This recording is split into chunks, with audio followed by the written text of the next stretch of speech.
ಕಿಚ್ಚ ಸುದೀಪ್ ಅಭಿನಯದ mark cinema December 25ರಂದು release ಆಗಿ ಯಶಸ್ವಿಯಾಗಿ ಓಡ್ತಾ ಇದೆ. ಇನ್ನು ಅಪ್ಪನ ಮಾರ್ಕ್ ಸಿನಿಮಾದಲ್ಲಿ ಮಸ್ತ್ ಮಲೈಕಾ ಸಾಂಗ್ ಹಾಡಿ ಸಾನ್ವಿ ವೈರಲ್ ಆಗಿದ್ದಾರೆ. ಅಲ್ಲದೆ ಈ ಹಾಡು ಎಲ್ಲರ ಮೆಚ್ಚುಗೆಗೆ ಪಾತ್ರವಾಗಿದೆ. ಆದರೆ ಇದೇ ಹಾಡಿಗೆ ಸಾನ್ವಿಯ ಲುಕ್ಗೆ ಸಂಬಂಧಿಸಿದಂತೆ ಕೆಲವರು ಟ್ರೋಲ್ ಮಾಡಿ ನೆಗೆಟಿವ್ ಕಾಮೆಂಟ್ಗಳನ್ನು ಹಾಕಿದ್ರು.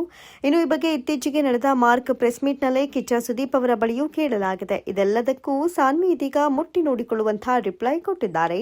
ಟ್ರೋಲಿಂಗ್ ಅನ್ನೋದು ಈಗ ಕಾಮನ್ ಆಗ್ಬಿಟ್ಟಿದೆ. ಆದರೆ ಇದು ಕಾಮನ್ ಆಗುವಂತಹ ವಿಷಯವಲ್ಲ. ಪ್ರತಿ ಹೆಣ್ಣು ಮಕ್ಕಳು ಒಂದಲ್ಲ ಒಂದು ರೀತಿಯಲ್ಲಿ ಟ್ರೋಲ್ಗೆ ಒಳಗಾಗ್ತಾ ಇದ್ದಾರೆ.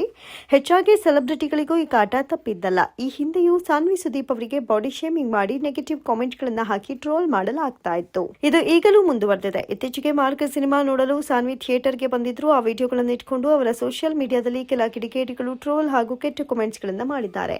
ಸಾನ್ವಿ ಸುದೀಪ್ ಇದಕ್ಕೀಗ ಸರಿಯಾಗಿ ತಿರುಗೇಟು ನೀಡಿದ್ದಾರೆ.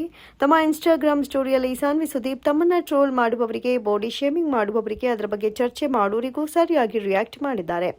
ನನ್ನ ದೇಹ ಚರ್ಚೆಯ ವಿಷಯವಲ್ಲ, ನಿಮ್ಮ ಅಭಿಪ್ರಾಯ ಬೇಕಾದ್ರೆ ನಾನು ಕೇಳ್ತೀನಿ ಅಂತ ಸಾನ್ವಿ ಸುದೀಪ್ ಪೋಸ್ಟ್ ಮಾಡಿದ್ದಾರೆ. ಸ್ಯಾಂಡಲ್ವುಡ್ ನಟ ದರ್ಶನ್ ಅವರು ಪರಪ್ಪನ ಅಗ್ರಹಾರದಲ್ಲಿದ್ದಾರೆ. ಚಿತ್ರದುರ್ಗ ರೇಣುಕಾಸ್ವಾಮಿ ಕೊಲೆ ಪ್ರಕರಣದಲ್ಲಿ ಇಂದು ಕೊಲೆ ಪ್ರಕರಣದ ಟ್ರಯಲ್ ನಡೆಯಲಿದೆ. 57ನೇ ಸೆಷನ್ಸ್ ಕೋರ್ಟ್ನಲ್ಲಿ ಟ್ರಯಲ್ ನಡೆಯಲಿದೆ. ಕೋರ್ಟ್ ರೇಣುಕಾಸ್ವಾಮಿ ಪೋಷಕರ ವಿಚಾರಣೆ ನಡೆಸಲಿದೆ. ಆರೋಪಿಗಳ ಪರ ವಕೀಲರಿಂದ ವಿಚಾರಣೆ ನಡೆಯಲಿದೆ. ರೇಣುಕಾಸ್ವಾಮಿ ತಂದೆ ಕಾಶಿನಾಥ್ ಶಿವಲಿಂಗನಗೌಡರ್ ಹಾಗೂ ತಾಯಿ ರತ್ನಪ್ರಭಾ ವಿಚಾರಣೆ ನಡೆಯಲಿದೆ. ದರ್ಶನ್ ಪರ ವಕೀಲ ಸಿವಿ ನಾಗೇಶ್ ಇಬ್ಬರು ಸಾಕ್ಷಿಗಳನ್ನು ಕ್ರಾಸ್ ಎಕ್ಸಾಮಿನೇಷನ್ ಮಾಡಲಿದ್ದಾರೆ.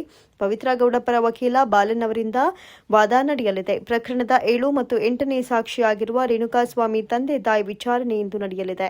ನಟ ದರ್ಶನ್ ಹಾಗೂ ಪವಿತ್ರ ಗೌಡ ವಿಡಿಯೋ ಕಾನ್ಫರೆನ್ಸ್ ಮೂಲಕ ಹಾಜರಾಗಲಿದ್ದಾರೆ. ಪರಪ್ಪನ ಅಗ್ರಹಾರ ಜೈಲಿನಿಂದ 7 ಆರೋಪಿಗಳು ಹಾಜರಾಗಲಿದ್ದಾರೆ. ಉಳಿದ 10 ಆರೋಪಿಗಳು ಖುದ್ದಾಗಿ ಕೋರ್ಟ್ಗೆ ಹಾಜರಾಗುವ ಸಾಧ್ಯತೆ ಇದೆ. ಸ್ಯಾಂಡಲ್ವುಡ್ನಲ್ಲಿ ಕೆಲ ದಿನಗಳಿಂದ ಸ್ಟಾರ್ ವಾರ್ ಜೋರಾಗಿ ನಡೀತಾ ಇದೆ. ಹುಬ್ಬಳ್ಳಿಯ ಮಾರ್ಕ್ ಇವೆಂಟ್ನಲ್ಲಿ ಸುದೀಪ್ ನೀಡಿದ ಹೇಳಿಕೆಯಿಂದ ಶುರುವಾದ ಫ್ಯಾನ್ಸ್ ವಾರ್ ದರ್ಶನ್ ಪತ್ನಿ ವಿಜಯಲಕ್ಷ್ಮಿ ಹೇಳಿಕೆಯೊಂದಿಗೆ ತಾರಕಕ್ಕೇರಿತ್ತು. ಚಾಲೆಂಜಿಂಗ್ ಸ್ಟಾರ್ ದರ್ಶನ್ ಹಾಗೂ ಕಿಚ್ಚ ಸುದೀಪ್ ಅಭಿಮಾನಿಗಳ ನಡುವೆ ಸಾಮಾಜಿಕ ಜಾಲತಾಣಗಳಲ್ಲಿ ಆರೋಪ ಪ್ರತ್ಯಾರೋಪ, ಅಶ್ಲೀಲ ಅಸಹ್ಯ ಕಮೆಂಟ್ಗಳು ಅತಿರೇಕ ಅನ್ನಿಸುವಷ್ಟರ ಮಟ್ಟಿಗೆ ಹೆಚ್ಚಾಗಿತ್ತು. ಅಶ್ಲೀಲವಾಗಿ ಕಾಮೆಂಟ್ ಮಾಡಿದ್ದಕ್ಕೆ ವಿಜಯಲಕ್ಷ್ಮಿ ಅವರು ಪೊಲೀಸರಿಗೆ ದೂರು ಸಹ ನೀಡಿದ್ರು.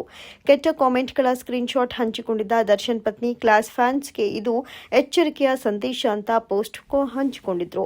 ಈ ಬಗ್ಗೆ ಸುದೀಪ್ ಪ್ರತಿಕ್ರಿಯಿಸಿದ್ದು, ನೀವು ಕಪಾಳಕ್ಕೆ ಹೊಡೆದ್ರೆ ನಾವು ಹೊಡೆಸ್ಕೊಳ್ಳುವವರಲ್ಲ. ಪ್ರೀತಿಯಿಂದ ತಾಯಿ ಹೊಡೆಯುವ ಏಟುಗಳು ಬೇರೆ, ಪಕ್ಕದ ಮನೆಯವರು ಹೊಡೆಯುವ ಏಟುಗಳು ಬೇರೆಯೇ ಆಗತ್ತೆ ಅಂತ ತಿರುಗೇಟು ನೀಡಿದ್ದಾರೆ. ಇತ್ತೀಚೆಗೆ ಬಿಡುಗಡೆಯಾದ ಮಾರ್ಕ್ ಸಿನಿಮಾ ಚಿತ್ರಮಂದಿರಗಳಲ್ಲಿ ಅದ್ಭುತ ಪ್ರದರ್ಶನ ಕಾಣ್ತಾ ಇದ್ದು, ಸಿನಿಮಾ ಯಶಸ್ಸಿನ ಬಗ್ಗೆ ಚಿತ್ರತಂಡ ಸುದ್ದಿಗೋಷ್ಠಿ ನಡೆಸಿತು. ಈ ವೇಳೆ ಮಾತನಾಡಿದ ಸುದೀಪ್, ಜಗಳ ಮಾಡೋಕೆ ಇಂಡಸ್ಟ್ರಿಗೆ ಬಂದಿಲ್ಲ, ಎಲ್ಲರನ್ನ ನಗ್ಸೋಕೆ ಎಂಟರ್ಟೈನ್ಮೆಂಟ್ ಮಾಡೋದಕ್ಕೆ ಬಂದಿದ್ದೀನಿ. ಈ ಯುದ್ಧ ಮಾಡಿ ನನಗೆ ಗೊತ್ತಿಲ್ಲ ಎಂದರು.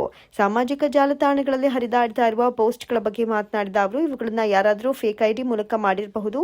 ಇಂಥ ವಿಚಾರಗಳ ಬಗ್ಗೆ ತಲೆ ಕೆಡಿಸಿಕೊಳ್ಳುವ ಅಗತ್ಯ ನನಗೆ ಕಾಣಿಸ್ತಾ ಇಲ್ಲ ಅಂತ ಹೇಳಿದರು. 666 ಆಪರೇಷನ್ ಡ್ರೀಮ್ ಥಿಯೇಟರ್ ಚಿತ್ರತಂಡ ಇದೀಗ ಪ್ರಿಯಾಂಕಾ ಮೋಹನ್ ಅವರನ್ನ ಕರೆತಂದಿದ್ದು, ಚಿತ್ರದಲ್ಲಿ ಅವರ ಪಾತ್ರದ ಫಸ್ಟ್ ಲುಕ್ ಅನ್ನು ಅನಾವರಣಗೊಳಿಸಿದೆ. ಹೇಮಂತ್ ಎಂ ರಾವ್ ಅವರ ನೇತೃತ್ವದಲ್ಲಿ ಚಿತ್ರವು ಟಗರು ಖ್ಯಾತಿಯ ಶಿವರಾಜ್ ಕುಮಾರ್ ಮತ್ತು ಧನಂಜಯ ಅವರನ್ನ ಮತ್ತೆ ತೆರೆ ಮೇಲೆ ತರಲಿದೆ. ಈ ಸ್ಪೈ ಥ್ರಿಲ್ಲರ್ ಚಿತ್ರವು ಘೋಷಣೆಯಾದಾಗಿನಿಂದಲೂ ಪ್ರೇಕ್ಷಕರಲ್ಲಿ ಭಾರಿ ನಿರೀಕ್ಷೆ ಮೂಡಿಸಿದೆ. ಪ್ರಿಯಾಂಕಾ ಮೋಹನ್ ಅವರನ್ನ 2 ಪೋಸ್ಟರ್ ಮೂಲಕ ಪರಿಚಯಿಸಲಾಗಿದೆ. ಮೊದಲನೆಯದು ಲ್ಯಾವೆಂಡರ್ ಬಣ್ಣದ ಶರ್ಟ್ ಮತ್ತು ಹೂವಿನ ಸ್ಕರ್ಟ್ ಧರಿಸಿದ್ದಾರೆ. ಈ ಶೈಲಿಯು ವಿಂಟೇಜ್ ಸೌಂದರ್ಯದ ಕಡೆಗೆ ವಾಲುತ್ತೆ. ಇದರೊಂದಿಗೆ ವಿಶೇಷವಾಗಿ ಇಯರ್ಫೋನ್ ಹಾಕೊಂಡಿದ್ದಾರೆ. ಮತ್ತೊಂದರಲ್ಲಿ ರೆಟ್ರೋ ಲುಕ್ನಲ್ಲಿ ಕಾಣಿಸಿಕೊಂಡಿದ್ದಾರೆ. ಮುತ್ತಿನ ಆಭರಣಗಳು, ಕೈಗವಸು, ಹೂವಿನ ಉಡುಗೆ ಮತ್ತು ಟೋಪಿ ಧರಿಸಿದ್ದಾರೆ.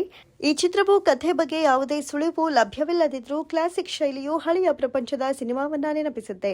666 ಆಪರೇಷನ್ ಡ್ರೀಮ್ ಥಿಯೇಟರ್ನಲ್ಲಿ ಚಿತ್ರದಲ್ಲಿ ಧನಂಜಯ ನಾಯಕನಾಗಿ ನಟಿಸಿದ್ದಾರೆ ಮತ್ತು ಡಾ ಶಿವರಾಜ್ ಕುಮಾರ್ ಪ್ರಮುಖ ಪಾತ್ರದಲ್ಲಿದ್ದಾರೆ. ರೆಟ್ರೋ ಪ್ರೇರಿತ ಫಸ್ಟ್ ಲುಕ್ ಪೋಸ್ಟರ್ ಈಗಾಗಲೇ ಸಾಕಷ್ಟು ನಿರೀಕ್ಷೆಯನ್ನ ಹುಟ್ಟುಹಾಕಿದ್ದು, ಇಬ್ಬರೂ ನಟರು ಅಭಿಮಾನಿಗಳನ್ನ ಹಿಂದಿನ ಕಾಲಕ್ಕೆ ಕರೆದೊಯ್ಯಲಿದ್ದಾರೆ ಅನ್ನೋದು ಪಕ್ಕಾ ಆಗಿದೆ.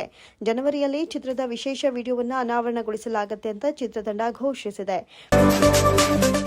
ದಳಪತಿ ವಿಜಯ್ ನಟನೆಯ ಜನನಾಯಕನ್ ಸಿನಿಮಾದ ಪ್ರೀ ರಿಲೀಸ್ ಇವೆಂಟ್ ಮಲೇಷ್ಯಾದಲ್ಲಿ ಬಲು ಅದ್ದೂರಿಯಾಗಿ ನಡೆದಿದೆ. ರಾಜಕೀಯ ಪಕ್ಷ ಸ್ಥಾಪಿಸಿರುವ ವಿಜಯ್ ಅವರು ಜನನಾಯಕನ್ ತಮ್ಮ ಕೊನೆಯ ಸಿನಿಮಾ ಅಂತ ಈಗಾಗಲೇ ಘೋಷಣೆ ಮಾಡಿದ್ದಾರೆ.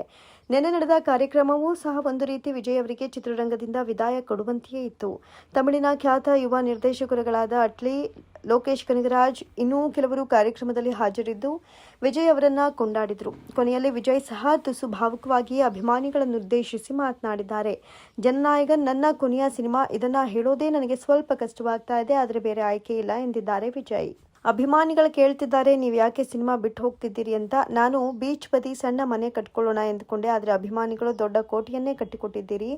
ನಾನು ನಟನೆಗೆ ಬಂದಾಗಿನಿಂದ ಈವರೆಗೂ ಅಭಿಮಾನಿಗಳು ನನ್ನ ಜೊತೆಗಿದ್ದೀರಿ, ನನಗೆ ಬೆಂಬಲಿಸಿದ್ದೀರಿ, ನನಗೆ ಬೇಕಾದ ಎಲ್ಲವನ್ನ ನೀಡಿದ್ದೀರಿ. ಆದರೆ ಮುಂದಿನ ನನ್ನ ಜೀವನದ 30 ವರ್ಷಗಳನ್ನು ನಾನು ಅಭಿಮಾನಿಗಳಿಗಾಗಿ ಕಳೆಯಬೇಕು ಎಂದುಕೊಂಡಿದ್ದೀನಿ ಎಂದರು ವಿಜಯ್. ನನಗಾಗಿ ತಮ್ಮ ಎಲ್ಲವನ್ನ ಕೊಟ್ಟಿರುವ ಅಭಿಮಾನಿಗಳಿಗಾಗಿ ನಾನು ನನ್ನ ಪ್ರೀತಿಯ ಸಿನಿಮಾವನ್ನ ಬಿಟ್ಟುಕೊಡ್ತಿದ್ದೀನಿ. ಈ ವಿಜಯ್ ಕೇವಲ ಒಳ್ಳೆಯದು ಹೇಳೋದಕ್ಕೆ ಬಂದವನಲ್ಲ, ಒಳ್ಳೆಯತನವನ್ನ ಸ್ಥಾಪಿಸೋದಕ್ಕೆ ಬಂದವ. ಇದು ನನ್ನ ಕೊನೆಯ ಸಿನಿಮಾ ಆಗಿರಬಹುದು, ಆದರೆ ಇದರ ಅಂತ್ಯದ ಬಳಿಕ ಹೊಸ ಅಧ್ಯಾಯವೇ ಆರಂಭವಾಗಲಿದೆ ಅಂದಿದ್ದಾರೆ ದಳಪತಿ ವಿಜಯ್.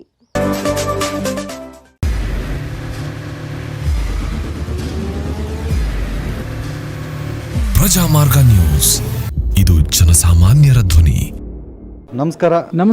ನೀವು ನೋಡ್ತಾ ಇದ್ದೀರಾ ಪ್ರಜಾಮಾರ್ಗ ನ್ಯೂಸ್. ರಾಷ್ಟ್ರದ ರಾಜ್ಯದ ರಾಜಕೀಯದ ಬಗ್ಗೆ ಹೆಚ್ಚಿನ ಸಿನಿಮಾ ಅಪ್ಡೇಟ್ಗಳಿಗಾಗಿ ಫಸ್ಟ್ ಲೈಕ್ ಮಾಡಿ, ಸಬ್ಸ್ಕ್ರೈಬ್ ಆಗಿ, ಹಾಗೆ ಫಾಲೋ ಕೂಡ ಮಾಡಬೇಕು.